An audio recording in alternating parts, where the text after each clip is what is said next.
Well, hey, everybody. My name is Keith Ellison. I'm your Attorney General.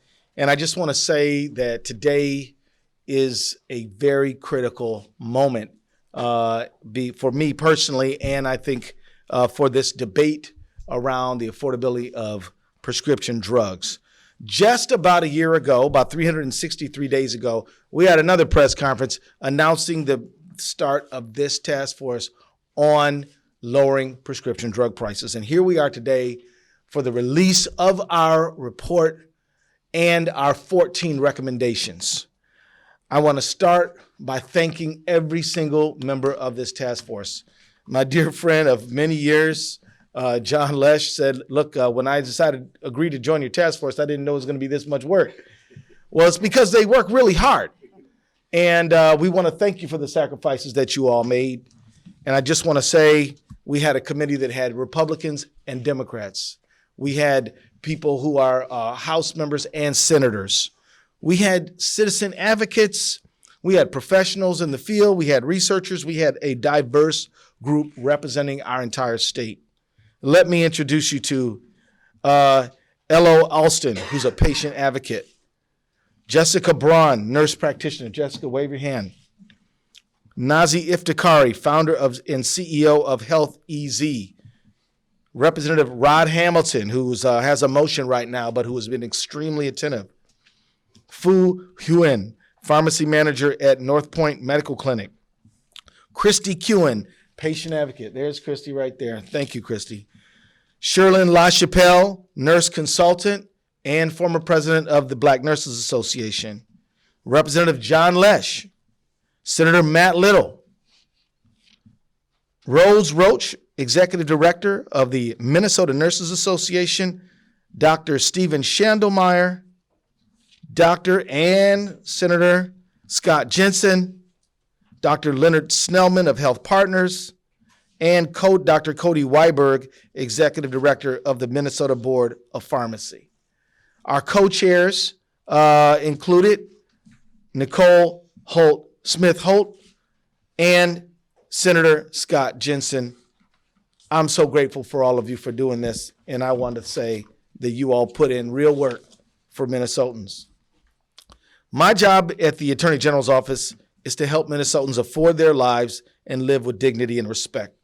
But when it comes to the high cost of prescription drugs, too many Minnesotans have told me that they're having to choose between affording their lives and affording to live. The high cost of prescription drugs affects everyone because everyone, sooner or later, is a patient. Every single one of us, at some point in our lives, will be prescribed a pharmaceutical drug, or one of our loved ones will be. That's everybody. And not one of us is happy about it. No one in any political party, any zip code in our state, any race, gender, religion, or ethnic group or income feels like prices for prescription drugs are where they are and should be. Let me just tell you about a friend who's come to be a friend and a person who came to our committee. Her name is Elisa Clemens. She's a Minneapolis resident who struggles with drug prices for her lupus.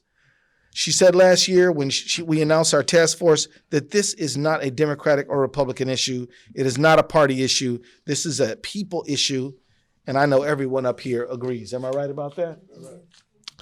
I said even before I became Attorney General that I wanted to do something to reduce prescription drug prices.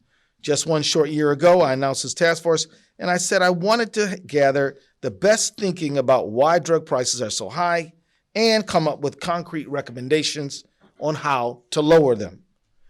Today marks the end of only the beginning. We've completed the report, and we urge you to read it. But it is the beginning of implementation of these recommendations. And we join with people in every other state in the union in our effort to provide accessible, affordable drugs. What the report does is three basic things. First, it lays out in a very clear way, as clear as can be for something so convoluted, which is this issue of drug pricing, the opaque and dysfunctional nature of the market for pharmaceutical drugs and the players that are involved in setting up prices of drugs. It shows how this market doesn't work. I'd like you to look at the chart right there. Where is that one, John? This chart over here. Now, it looks kind of confusing. Dr. Shannon Meyer is going to walk you through it in just a moment. Very few people understand how this works. How could they? It's not designed for you to understand it. In fact, the opacity and confusing nature of it is how price hikes are embedded within it. Second, this report walks us through various causes and factors that are in the way of lowering drug prices. And some of them include abuse of federal patent and drug exclusivity laws, anti-competitive and deceptive practices, some of which are straight up illegal, perverse incentives that drive consumers toward expensive branded drugs when less expensive generics are available, and the business practices of pharmacy benefit managers. In this debate, in this discussion, you can count on the pharmacies blaming the PBMs, blaming the retailers, blaming the manufacturers. You'll hear more about this in a moment. Third, the report analyzes current and past efforts to lower drug prices and in other states so that we can learn the lessons here in Minnesota. And fourth, and perhaps most importantly, the recommendations, what we're going to do about it. That was always the whole point. But I just want to caution you, before you jump straight to the recommendations, please look at the analysis, because it is the confusion around why these prices are so high, which is a barrier to lowering them. I can tell you that in trying to understand this issue, using this time and the expertise to understand why the prices are high is just as important as the recommendations. Let me talk about the recommendations. If all this report did was shine a light on the much needed light on how this dysfunctional market doesn't work for people and the causes and conditions that are in the way of lowering drug prices, it would be a good report.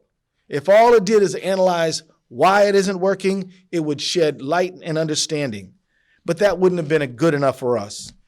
If we implement these recommendations, the price of prescription drugs will go down. I am very confident that these prescriptions for this disease of high drug prices, the cure is contained in these recommendations. The recommendations fall into three broad categories. One, making overly complex, opaque, and dysfunctional markets work better for people. Two, using public power to make drugs more affordable and accessible, especially life-saving ones. Three, requiring more transparency and accountability in the pharmaceutical drug market. You can see all 14 recommendations up here, and I'll walk you through a few of them. Dr. Shannon Meyer will take the second half, and then we're going to hear from our committee members. Let me just mention recommendation 1. Establish a prescription drug accountability commission. This is Senator Jenson's bill, and I am sure that he's going to want to say more about it. I can tell you that it is a great idea, and I want to just point out the obvious. I'm a Democrat. He's a Republican. He has an awesome bill. I'm for it. We need to put the people first, not party. Secondly, in fact, the House version of the bill, authored by Representative Kelly Morrison, who, like Senator Jenson, is a medical doctor, is being heard this afternoon.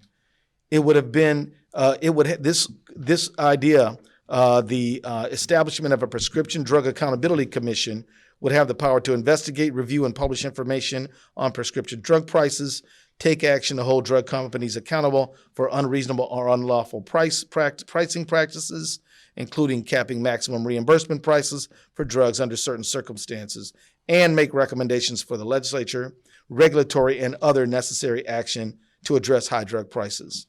The second recommendation, import four life-saving critical access drugs, insulin, EpiPen, Truvada, and naloxone, through a prime vendor and expand the program if needed.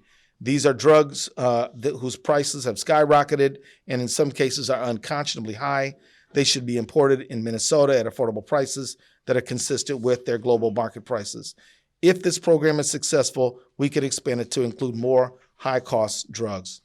3 through 7, actually, I'll talk about all 4 now, taken together are all about strengthening state and federal law to give us stronger tools than we currently have to make markets work better for people and hold bad actors accountable. So, number 3, pass pass an anti-drug drug pricing gouging law. This is Representative Lesch's bill, and I'm sure he's going to want to say more about it. But it would prohibit drug manufacturers from charging and causing to be charged an unconscionable price. He'll elaborate on it in a moment. Recommendation 4, strengthening Minnesota's consumer fraud laws related to deceptive and misleading marketing and other business practices in the drug industry. The Attorney General's office already has broad power to enforce, but we can and should get the authority we need to protect Minnesotans. The law should be made stronger specifically by explicitly prohibiting unfair and unconscionable conduct. 5, pass an anti-kickback law. This is an already illegal at the federal level. We want an additional tool at state level. 6, strengthen state antitrust laws. Like the state's consumer fraud laws, the Attorney General's office enforces the state's antitrust laws every day. But we could use more tools to hold bad actors accountable and prosecute anti-competitive practices that are common in the drug industry if behaviors like pay-for-delay practices and product hopping were explicitly named as illegal in those laws. And then 7, advocate for changes to federal patent and drug exclusivity laws. While this isn't something that Minnesota can do alone, only the federal government regulates patents. It's something that needs to happen, and we are going to engage our federal delegation to make the changes that are necessary. So now let me ask Dr. Stephen Shannon Meyer, professor of pharmaceutical economics at the University of Minnesota College of Pharmacy and a national expert who has tracked pharmaceutical-related drug prices for decades, to walk you through the second half of the recommendations. Dr. Shannon Meyer. Thank you, Attorney General. It's been a pleasure to be a part of this task force. Just before I go through the last several recommendations, let me tell you, I've studied this marketplace for 45 years, and I've seen many studies, and most studies that come out, there's some well-done studies that have been done, but they'll focus on one issue at a time. This is a marketplace, and these are issues that can't be solved one at a time. One has to look at how the marketplace is woven together and deal with it as a totality altogether. It's been a pleasure to be a part of a report that looks at the totality of that market and how can we get our arms around it for the good of everyone. We're not out to knock any player out of the market, but by the same token, we're out to bring patients into the market so they can afford the drugs that they need. Let me comment on the last recommendations, then I'll make some comments on this chart and a few other things. First of all, recommendation 8 is to optimize and expand Minnesota's use of the federal 340B drug program. In case you don't know, 340B is a discount program set up by the government for various government entities who take care of patients and who are often indigent patients or can't afford their own drugs, and the government entities can buy these drugs at a government established discount that's probably the best price in the marketplace. And yet we have entities in Minnesota who qualify for the 340B program, and they aren't taking advantage of it. So we encourage the state to work with players in the market who would qualify for 340B and to actively take advantage of the prices offered through that program. Recommendation number 9, quantify how much all Minnesota government entities spend on prescription drugs. Not only does the state legislature spend money through the Medicaid program and through MNCare, and there are a number of programs that the state has funded directly to pay for drugs, but also the state pays for health care for their employees appropriately. They have a good health benefit program. They pay for drugs that way. They pay for retirees. And if we look at it in terms of federal and state governments and their employees and their retirees, government is paying for about 60+% of all drugs in the market already today. We're encouraging Minnesota government entities, each and every one, to identify how are they paying for drugs directly or indirectly, in what quantity, and then how can the state work with each of those entities to act as a prudent buyer in the marketplace using the market power that they have. Number 10, optimize and better utilize Minnesota's bulk purchasing through the MMCAP or Infuse program. Minnesota has operated a multi-state bulk purchasing program for prescription drugs for years. It's one of the best in the country. In fact, most other states participate in that program and actually buy more drugs through it than most Minnesota entities. So we have an excellent program here in Minnesota that's in place in the Department of Administration. And again, we need to encourage Minnesota entities that qualify to step up to and use that to help purchase drugs when appropriate. Item number 11, robustly regulate PBMs and their business practices. As you might recall, last year, a bill was passed to place some oversight onto the pharmacy benefit market to make sure that the marketplace understands what their goals and objectives are, and then second, make sure that they're meeting those goals and objectives in a transparent and fair way in the marketplace. And so we encourage that process be robustly implemented in the next year or two ahead and in the future. Recommendation 12, enact additional measures to increase transparency. One of the things we find is markets work when there's transparency. I can't compare prices as a consumer if I can't find prices. And I need real prices, not just some fictitious suggested retail price of this or that, but what's the real price? And so we encourage multiple processes to open up transparency in this marketplace and make price and transaction information available to decision makers at all levels, to patients, to physicians, to pharmacists, nurses, health providers, insurers at all levels. Recommendation number 13, ensure patient access to pharmacists for effective medication use. The next thing we know is just passing out more drugs to people in Minnesota won't necessarily help them. They might, but they only help people if they know how to use them. So patients need to work not only with their physician, their nurse, but their pharmacist to make sure they understand how to use the medication and how to get the value and benefit out of it for the money we are going to spend on the drug. And then finally, recommendation 14, support additional research and prescription drug pricing on prescription drug pricing and drug benefits. And let me just tell you, I've done some of this additional research even in the last couple of days. I looked in the first 6 weeks of 2020, January 1 through February 14th, and looked to see how many drug price increases have there been. In Minnesota and in the national market, there have already been 2,800 price increases in the first 6 weeks of 2020. 96% of those price increases were greater than the rate of general inflation, which is about 2.1%. So nearly all of those were higher than the rate of general inflation. And in fact, there were about 200 price increases that were more than 10% increase.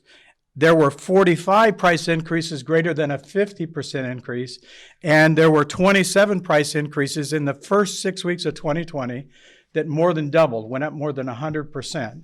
Now, they're for a variety of drugs, and I could give you a pharmacology class on what they all are, but one that caught my attention is a drug called promethazine. It's a generic version of a drug that we know as Phenergan. Phenergan is kind of the staple for how we treat coughs and colds in the general public, and it helps suppress cough. And Phenergan went up 860%, from $22 to $213 in the first 6 weeks of 2020.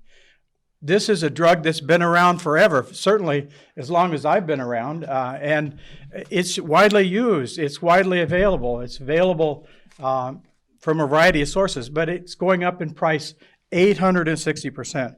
There's another drug for HIV that went up 1,555%, went up in price from $70 to $1,152.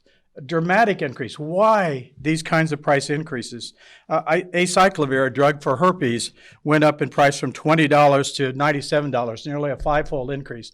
So these price increases we talk about in this report aren't a relic of the past. They're here today. They keep coming. We need to track them, at a minimum make people aware of them, but also do things in the marketplace so that we don't allow this level of price increase, price gouging to continue in the marketplace. We're not talking about knock down every drug price in the country. We're talking about the outliers, the misbehaviors, and bringing them into play. Now, Attorney General Ellison asked me to explain this chart. We've developed a chart over here that identifies the players that we looked at. We looked at drug manufacturers. We looked at drug wholesalers. We looked at pharmacies and patients and hospitals and physicians and pharmacy benefit managers and payers. We looked at all of these players. And first, I must apologize. We mapped out how the drug flows through the system and how the dollars flow through the system. And my apology is we actually had to oversimplify this chart to present it here. Okay, now the second point I would make is you might say, okay, so Steve, who out of all the study this commission did, who's responsible for the market and price problems we have today? I must say the answer is clear. They are. Okay?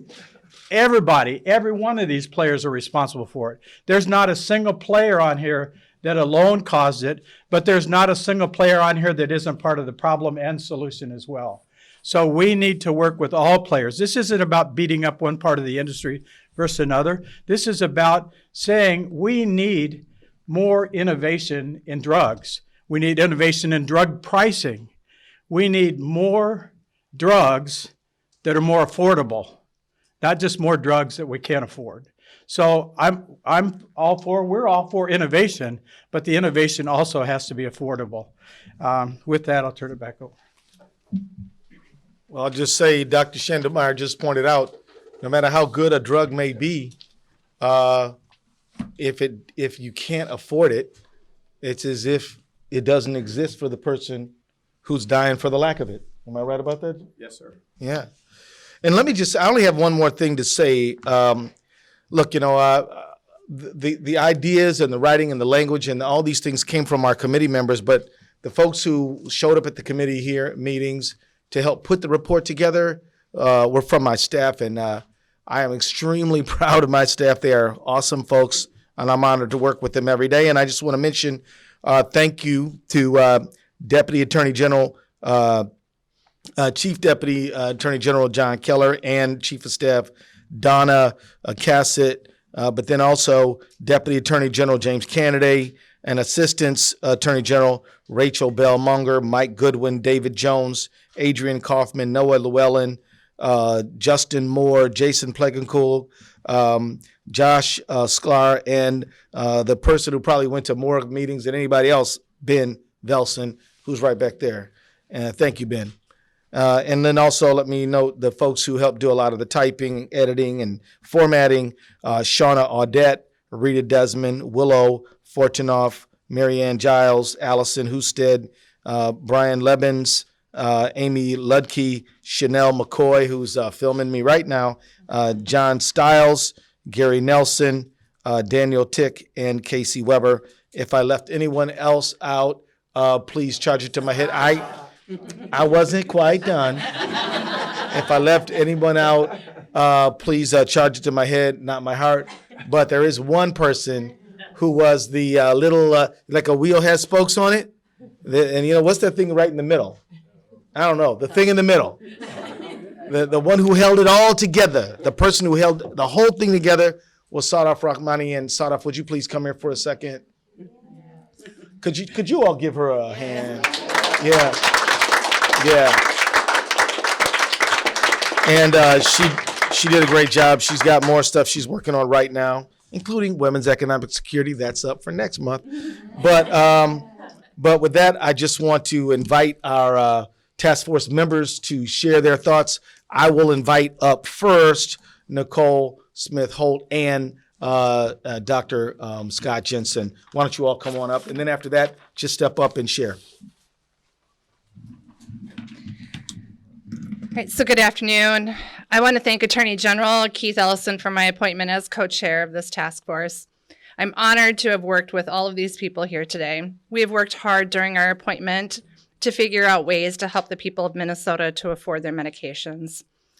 And I'm here on this task force as an advocate for affordable insulin, because in 2017, my 26-year-old son, Alex Smith, died. And he died because he was forced into rationing his insulin because of the crippling cost. So the task force has come up with many recommendations that will hopefully help to fix a small part of our broken healthcare system. There are recommendations in this report that can and will save lives if they're adopted. Thank you.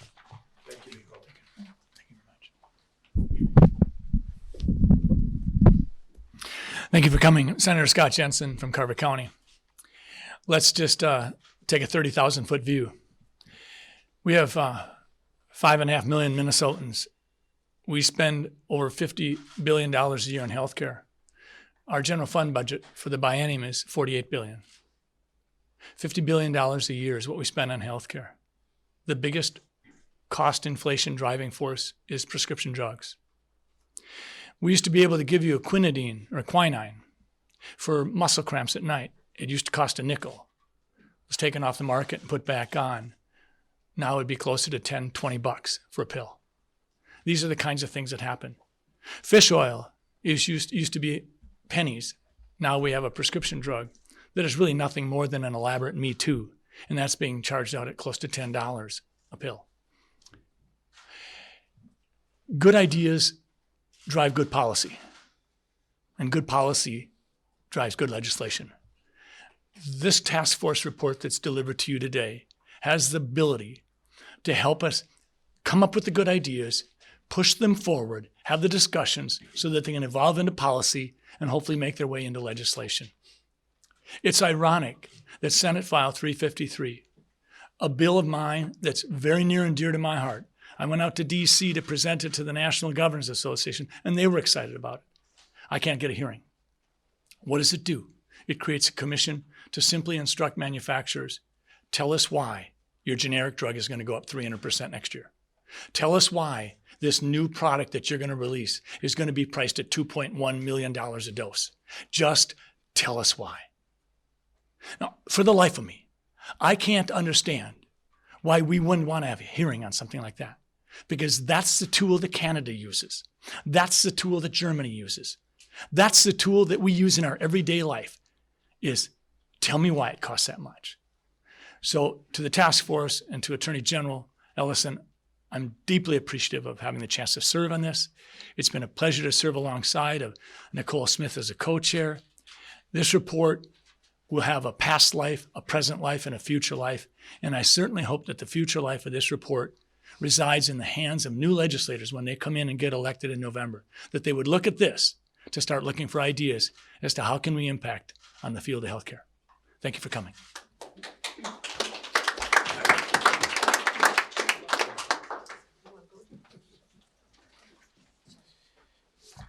So I'm State Representative John Lesh, and Attorney General Ellison is right.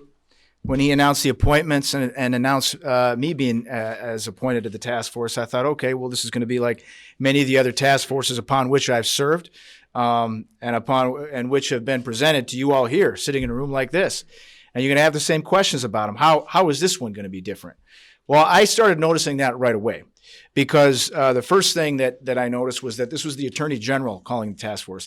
Now, that should not be lost on any of you, okay? Because I know, as a person who's carried a bill affecting the healthcare industry, that the second you drop that bill, you can't swing an IV drip bag in the rotunda without hitting a lobbyist that represents the healthcare industry, okay? And that's the same way with this issue right here, especially with pharmaceuticals. They have a lot of money to throw around.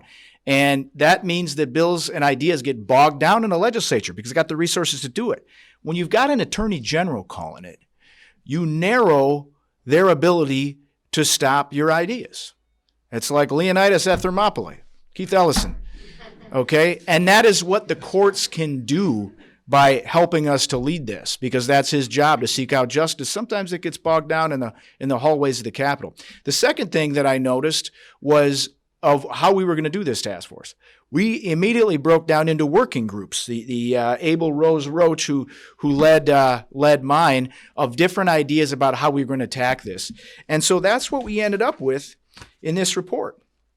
This report, listen, legislators, every legislator who's been around for more than a few terms has a couple dozen of reports sitting on their shelves, most of which go unread. But not all of them. Not all of them do.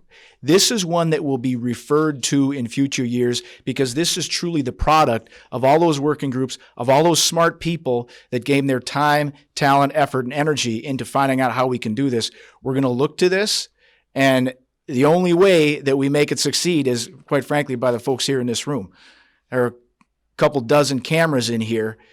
The way that that system perpetuates itself, and people like Martin Shkreli are able to increase the price of a popular drug used to alleviate the effects of AIDS 5,000%, is in darkness, in a dark, wet place like where mold grows, okay?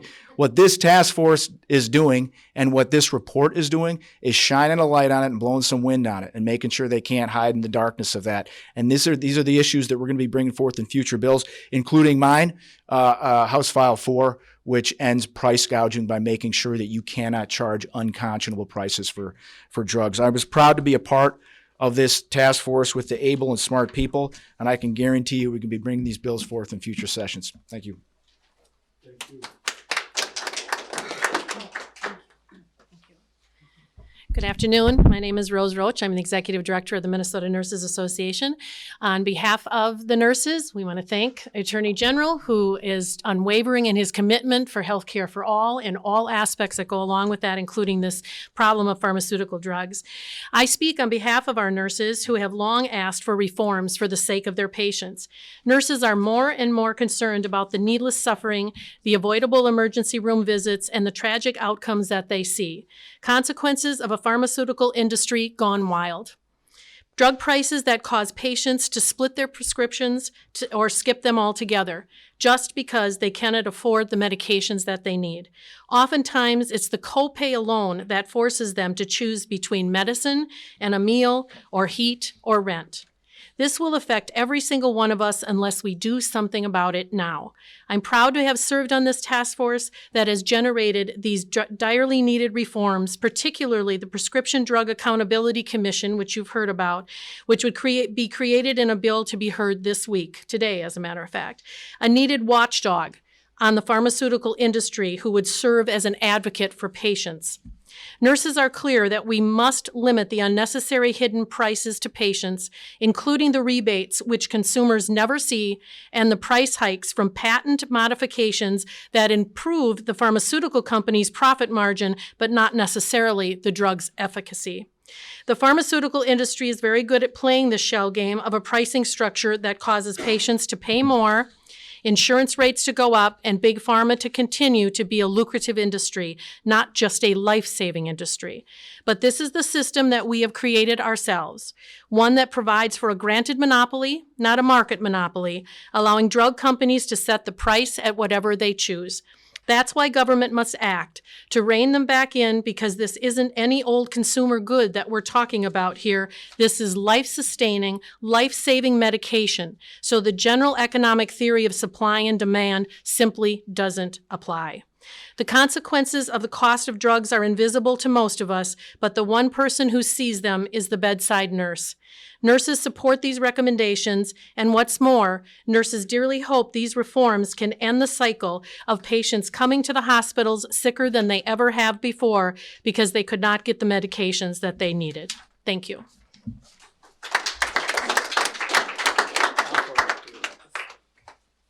Hi, Shirley LaChapelle, nurse practitioner, nurse for over 46 years.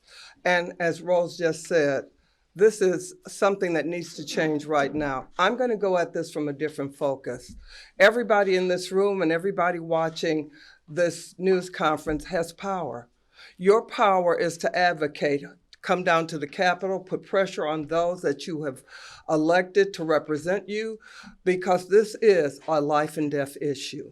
If we don't drive the prices down, your mother, your sister, someone you love or care about will die because they simply can't afford to pay for life-saving medications. Now, I'm hoping everybody here, including all the nurses, doctors, medical students, nursing students, and pharmaceutical students, as well as pharmacists, advocates for this bill that, 353, because it's a bipartisan bill, and it's life-saving.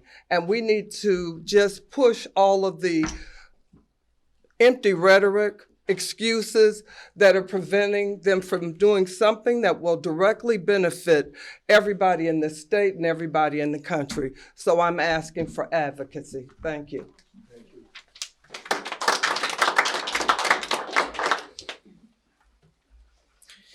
I just wanted to thank Attorney General Ellison for putting this together. This has been a process where we've all learned a great deal. I also do want to thank my colleague, Senator Jenson. This is one of a number of things we've teamed up on, and we're going to miss him here at the Senate. I've been around here long enough now to know that some things matter and some things don't. It doesn't matter how much time you put into something, how much research you put into something, how many experts you bring that actually know what they're talking about to the Capitol. Someone, maybe some people here in this room, are going to say, this is not going to work, and this is extreme. And I'd ask those people to look at the status quo, because the status quo doesn't work, and the status quo is extreme. Those are my comments. Thank you. I'd like to invite anybody else to come forward. Other than that, we're ready to answer questions from you. Anybody? Okay, good. The floor is yours. Anybody got a question? Representative Schatz, bill, is that the only thing so far that you have on the table to address the report of the recommendation, or are there other legislation? No. Senator Scott Benson's bill is a very important part of this. Senator Lesch's bill is a critical part of this. There are 14 recommendations, and a lot of them have.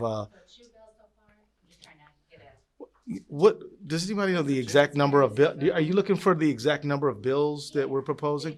Well, you could count them. I mean, they're right there. Anybody else? Yeah. It's a good question. Thank you, Senator Scott Jenson. Senator Rosen has a bill on transparency of pricing, which would directly relate to some of the 14 recommendations we have here. Some of the bills that are being heard do have, if you will, pieces and elements of the 14 recommendations. But the top priority recommendation from this task force was Senate File 353 to create an affordability commission. And in the House, that's being heard today. And in the Senate, it hasn't been given a hearing last year or this year. Why not? Have you been given a reason? No. Other questions? I would comment also, recall last year, the PBM bill was passed in terms of PBM oversight. And so that's being implemented this year, and there's a rulemaking process to provide oversight and rulemaking with respect to PBMs and transparency and oversight. So that's in place. The other thing I'd point out is many of the recommendations here don't require new legislation. They can simply be implemented by either administrative action or enforcement action. And so not everything good in the world comes from legislation. Some of it also comes from other actions. Other questions? Happy to answer any questions. Let me just add this while you're thinking of it. We planned on, as I said, this is the end of the beginning. We've completed the report. Now we're going to kick into another gear, which is implementation. What we're going to do there is my office is going to convene a number of community meetings talking about the report. Committee members will be encouraged to attend. We're going to go back to Chaska. We're going to go back to Wilmer. We're going to go to St. Paul. We're going to go wherever invited, and even some places uninvited, to talk about this report.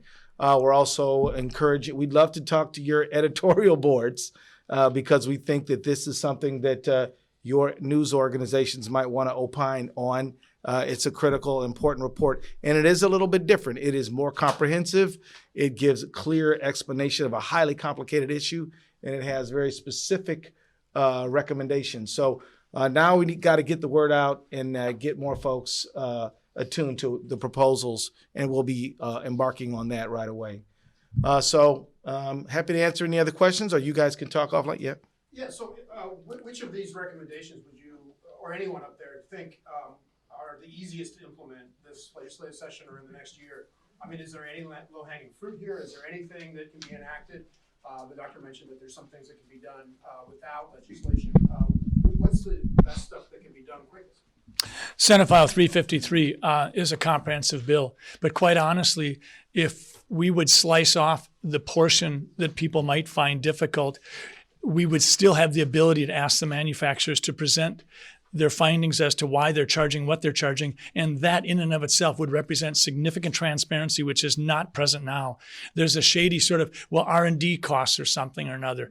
But if we said, okay, there's too much regulation here for maybe one political party to accept, then slice that part off. But at least have the hearings before the council, the commission, so that the public can know what the rationale is for why a product is $2.1 million or why a product has gone up 5,000% in less than 6 months. Senator, does this give you a stronger case to bring to committee heads for bringing that bill forward? The question is, does this give me a stronger case to go to committee heads requesting a permission for a bill or for a hearing? What do you think? The answer is yes. I can be persistent. And so let me also say that, I'm not a legislator. We do enforcement, and our office has already filed litigation challenging insulin pricing.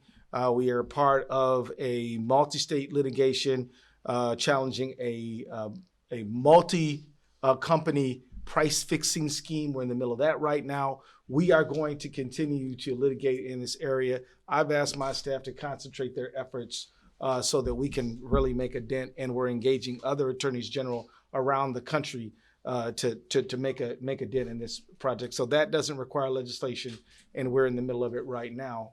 Thank you for that question. Look, I don't want to rush us, but if there's no other questions, we can wrap it up right now. I want to say thank you again to all of the task force members, all the staff. Let's go spread the word now that we got this report done. Thank you very much.